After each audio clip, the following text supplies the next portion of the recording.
मित्रांनो, कसं आहात तुम्ही सर? स्वागत आहे तुमचं निक पाटील ब्लॉग मध्ये. तर आज आपण आहे ना शेताचा डवारा घ्यायला आलेलो होतो आणि आपण जे गिनग्रास लावलो होतो चेक कीजिए.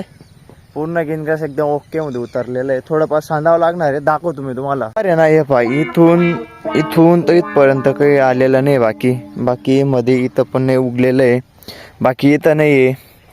आणि त्या लाईनमध्ये सुद्धा बऱ्यापैकी म्हणजे असं मर झालेली, म्हणजे एकसारखं उगवलेलं नाही. जसं की हे पाय एकदम एकसारखं झालेलं आहे ना, तसं झालेलं नाही. पण जे ते एकदम परफेक्ट. व्हिडिओमध्ये भरपूरच सपोर्ट दिला तुम्ही. तर आपण गाईचा व्हिडिओ टाकलेला होता, तर भरपूर एकदम चुम्मेसोरी सपोर्ट आलेला आहे. गाय किती दूध देते, किती रुपयाची घेतलेली, हे सर्व प्रश्न तुम्हाला असतील तर संध्याकाळी मी तुम्हाला लाईव्ह दूध काढून दाखवणार आहे. किती दूध देते गाय आणि कितीमध्ये घेतलेली आहे ते पण व्हिडिओच्या एंडिंगमध्ये सांगणार आहे.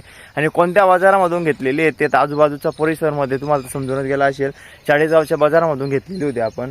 तर संध्याकाळी तुम्हाला दूध पण दाखवतो मी, गाय किती देते आणि तिचं काय म्हणजे कितीमध्ये घेतली, कुठून आणली, काय होतं सर्व सांगतो मी तुम्हाला. पण व्हिडिओ एंडिंगपर्यंत पहा. ज्यांनी तुमच्या भावाला सबस्क्राईब करणार ना त्यांनी हक्काने निक पाटील ब्लॉगला सबस्क्राईब करा. तुमच्या मित्रामध्ये व्हिडिओ शेअर करा, भरभरात लाईक करा, तुमच्या भावाला सपोर्ट करा.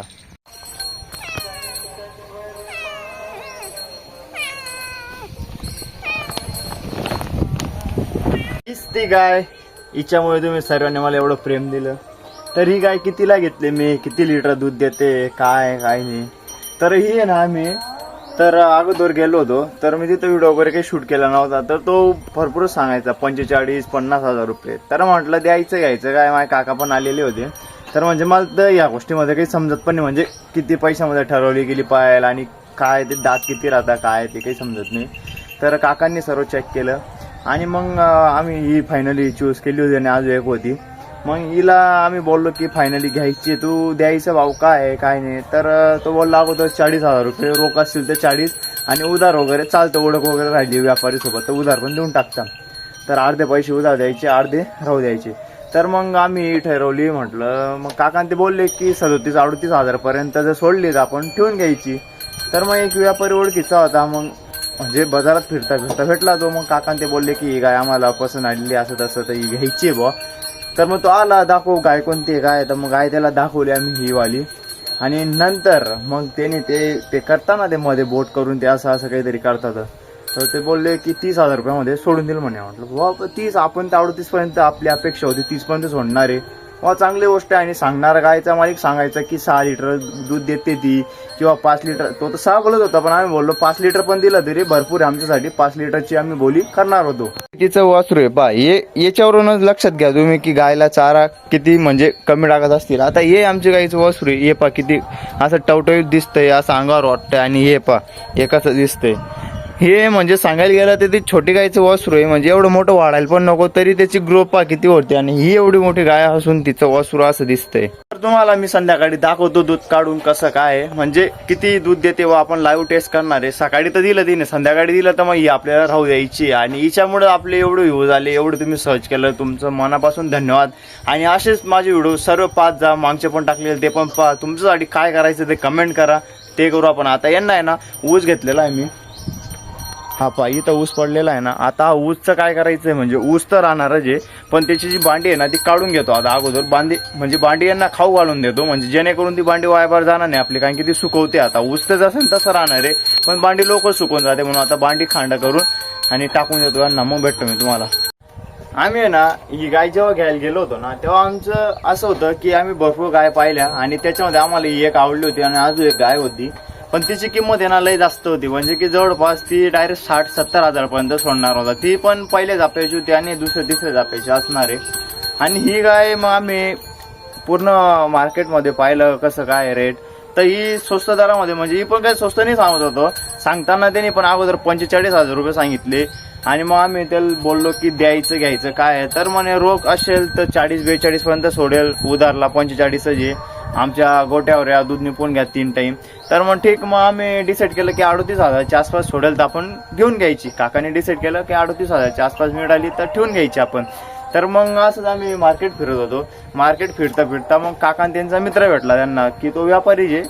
मग तो भेटला की मग त्याला दाखवलं आम्ही दोघं गाई, की एक ती 60-70 हजार रुपयापर्यंत होती ती, आणि एक ही दाखवली.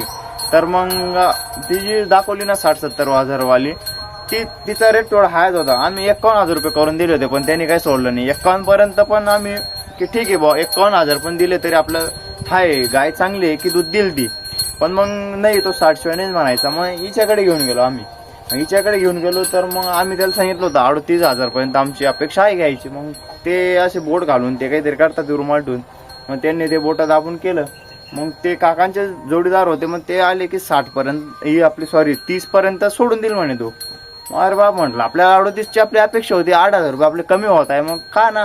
त्याला म्हटलं कर ट्राय, सोडून दिल. तर मग तो बोलला, ते ज्याची गाय होती त्याचा पण ओळखीचाच होता तो व्यापारी पण. मग ते डिसिजन झालं, ते बोलले एकमेकांसोबत. तर मग डिसिजन झालं की 33,000 मध्ये फायनल केली. मग तो बोलला होता की 6 लिटर दूध देणार, माझ्याकडे दिलेलं आहे बा. पण आम्ही बोललो तुझ्याकडे 6 दिलंय ना, आम्ही 5चं तुझं बांधलेलो आहे की 5 लिटर बी दूध दिलं तरी ठीक आहे, 5 लिटर पर्यंत पण असेल तरी आम्ही ठेवून घेणार आहे. पण घरी आल्यानंतर शनिवार झाला, सोमवार, मंगळवार, बुधवार, आजचा बुधवार आहे. तर तिने बुधवारपर्यंत म्हणजे मंगळवारपर्यंत संध्याकाळपर्यंत तिने दूध जास्त काही दिलं नव्हतं. 1-1.5-2 लिटर पर्यंत द्यायची. त्याचं कारण असं होतं की त्या बाजारामध्ये आणताना तर त्यांना आहे ना तुंबून आणता म्हणे, की थानं पॅक करून, म्हणजे ते दूध काढत नाही, ते तुंबून आणता म्हणून त्यांची सायकल होत नाही, जी डेलीची सायकल राहते ती होत नाही. तर मग दूध एकदमच कमी झालं होतं तिचं. मग मी ढेप लावली.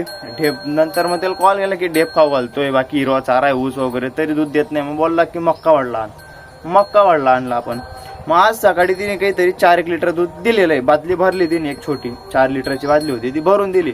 मग आता पाऊस संध्याकाळी मी तुमच्या समोर लाईव्ह दूध काढून पाहणार आहे की खरंच आता तेवढी 4-4.5 पण दिलं तरी आपण ठेवून घेणार आहे. कारण की आता बाजार खूप हाय गेलेला आहे गाईंचा, मशीन आपल्या जास्त करून ग्रामीण भागामध्ये म्हशी तर कोणी घेत नाही, पण गाईंचा जो बाजार आहे ना तो लय हाय गेलेला आहे. आता प्राइस लय वर गेलेली आहे. आता हीच गाय जर बाजारात घेतली ना तर ही 40-45 पर्यंत कोणी देणार नाही. तर चांगलं 4-5 लिटर दूध पर्यंत जर गेली तर आपण राहू द्यायची, नाही तर शनिवारी वापस द्यायची आहे. आणि मग दुसरी कोणती घ्यायची काय तर मी पूर्ण व्हिडिओमध्ये तुम्हाला दाखवणार आहे. संध्याकाळी किती दूध देते ते पण पाहण्यासाठी व्हिडिओ शेवटपर्यंत पहा.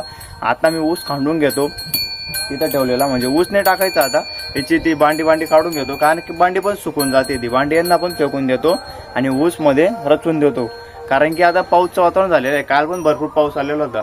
तर चला आता तुम्हाला शेवटपर्यंत एवढं पाहायचं आहे किती दूध देते ते संध्याकाळी आपण चेक करणार.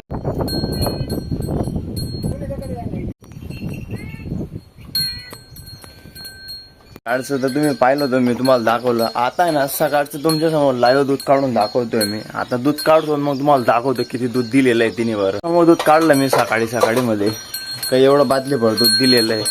तर बऱ्यापैकी दूध देते 33,000 रुपयामध्ये. थोडी अशी गाय भेटणार आहे आपल्याला, अजून वाढेल ती हळूहळू. ठीक आहे, चांगलं दूध देते.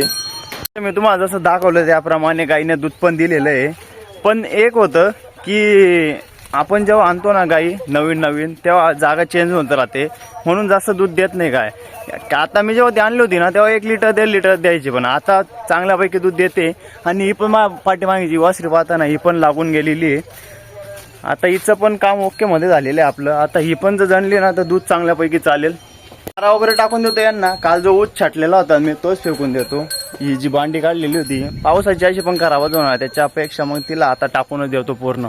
आले ना ही पण माजून आलेली होती आणि घरचा गोरा असून मग फायदा घेतला काकाने. हिने म्हणजे या गोऱ्याने हिला लावून टाकलं. तर वासरी आहे ना जास्त हिरो खात नाही, म्हणून आहे ना असा कुट्टीचा तगार वगैरे भरून देतो आणि ते खाऊन घेतो. आणि यांना आहे ना मग ती पाचट जास्त सुकून गेली असे, त्याच्यापेक्षा मग पूर्ण कापून यांना टाकून दिली की एक दिवशी यांना टाकून दिलेली होती, म्हणजे जेणेकरून आहे ना वायबा जाणाने हा जो ऊस तोडलेला होता ना तो मध्ये रचून दिलेला आहे की पावसाचा आहे ना जास्त खराब होणार नाही. एवढा ऊस निघाला, 10 टन ऊस घेतलेला होता त्यापैकी एवढा ऊस राहिलेला आहे. म्हणजे काय झालं माहितीये का, तो ऊस जो घेतला ना तो चारा पत्तीचा होता, म्हणजे जास्त करून बांडी होती त्याच्या मिक्सर. मग बांडी काढून घेतली मी आणि डोरांना लगेच ताजी म्हणजे ताजी नाही म्हणता येणार, जेवढी होती तेवढी छाटून खाऊ घातली, कारण की जास्त दिवस पडल्यावरती पण सुकून जाते. यांना बाकी टाकली, बाकी काकांनी त्यांच्या डोरांना टाकली होती. आणि ही जी आपली छोटी वासरी ना ही जास्त करून हिरो खात नाही म्हणून तिला कुट्टीच टाकून दिलेली आहे. म्हणजे कुट्टी जास्त प्रेफरन्स करते, ती कुट्टी लवकर खाते. आणि अर्धा टनाच्या मानाला काहीच ऊस उघडला नाही, म्हणजे तुम्हाला मी दाखवतोय पहा एवढा ऊस आहे. मध्ये काय रचलेला आहे, म्हणजे कसं बाहेर जास्त पाऊसचं वातावरण आहे तो लवकर खराब होईल त्याच्यासाठी मध्ये ठेवून दिलेला आहे. आणि ज्यांना गाय घ्यायचं असेल ना तर ही गाय चांगलीच निघाली आहे. जर तुम्हाला कोणाला घ्यायचं असेल ना कमेंट करा किंवा DM करा माझ्या ईमेलला, तर तुम्हाला मी सजेस्ट करेल कुठून घ्यायचं काय. आणि आपला मित्र पण येतो हे, म्हणजे गाईंचं करत राहतो, व्यापारपणा करत राहतो, व्यापारी आहे. तर नंबर तुम्हाला हवा असेल ना तर नंबर पण देईल मी. पण ज्यांना खरोखर घ्यायचं आहे त्यांनीच कमेंट करा. आणि व्हिडिओमध्ये काय चांगलं वाटलं काय नाही ती पण कमेंट करा. आणि बस एवढंच होतं आजच्या व्हिडिओमध्ये. मागच्या व्हिडिओमध्ये जेवढा तुम्ही सपोर्ट दाखवला ना तेवढा सपोर्ट या व्हिडिओमध्ये पण दाखवा, म्हणजे जेणेकरून आहे ना माणसाला एकदम आनंद भेटतो आणि व्हिडिओ बनायला उत्सुकता भेटते. तुमचा लहान भाऊ समजा किंवा मोठा भाऊ समजा, त्यानुसार तुमच्या भावाला भरभरात सपोर्ट करा. सबस्क्राईब करा, व्हिडिओ शेअर करा, बेल आयकॉन ऑल करून द्या, जेणेकरून मी व्हिडिओ टाकला ना तुम्हाला लगेच नोटिफिकेशन भेटत जाईल आणि तुमचा भाऊचा व्हिडिओ पटकन तुम्हाला दिसत जाईल. आणि व्हिडिओमध्ये काय चेंजेस करायचं ते कमेंट करून सांगा, आपण तसं करत जाऊ. बस आजच्या व्हिडिओमध्ये एवढंच होतं. भेटूया पुढच्या व्हिडिओमध्ये. तो म्हणते जय हिंद जय महाराष्ट्र. आणि हां, तुमच्या भावाला ज्यांनी सबस्क्राईब केलं ना निक पाटील ब्लॉगला त्यांनी लगेच सबस्क्राईब करून घ्या. भेटतो पुढच्या व्हिडिओमध्ये. तो म्हणते जय हिंद, बाय. पाहिजे माझ्या तरक्कीवर सामान पण जळालं पाहिजे. नाती गोती खूप केली आता, पैसे पण छापले पाहिजे मला.